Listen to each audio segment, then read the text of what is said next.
ഇന്നത്തെ നമ്മുടെ PYQ സെക്ഷനിലെ question ഉരുളക്കിഴങ്ങ് കൃഷിക്ക് അനുയോജ്യമായ മണ്ണിൻ്റെ pH മൂല്യം എത്ര? ആൻസർ വരുന്നത് ഓപ്ഷൻ സി 5 ആണ്.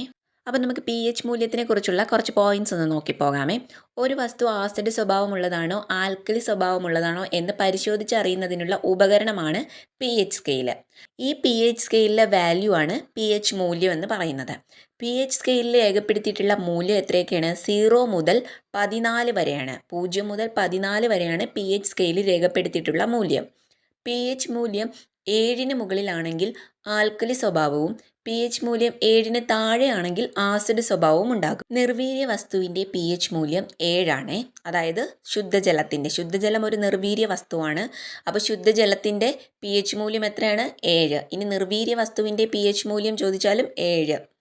മിക്ക വിളകൾക്കും യോജിച്ച മണ്ണിൻ്റെ pH മൂല്യം 6.5 മുതൽ 7.2 വരെ. ക്യാരറ്റ്, ക്യാബേജ് തുടങ്ങിയ വിളകൾക്ക് അനുയോജ്യമായ മണ്ണിൻ്റെ pH മൂല്യം pH 7 to 8 ആണ്. pH 5നോട് അടുത്ത മണ്ണാണ് ഉരുളക്കിഴങ്ങ് പോലുള്ള വിളകൾക്ക് അഭികാമ്യം. ഇനി നമുക്ക് കുറച്ച് പദാർത്ഥങ്ങളും അവയുടെ pH മൂല്യം എത്രയാണെന്നൊന്ന് നോക്കാം.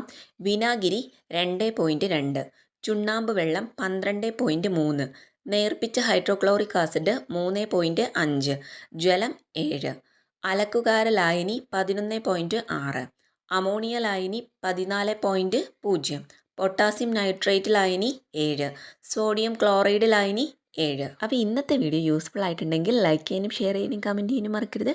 കൂടുതൽ വീഡിയോസിനായിട്ട് ചാനൽ ഒന്ന് സബ്സ്ക്രൈബ് ചെയ്ത് സപ്പോർട്ടും കൂടി ചെയ്യുക.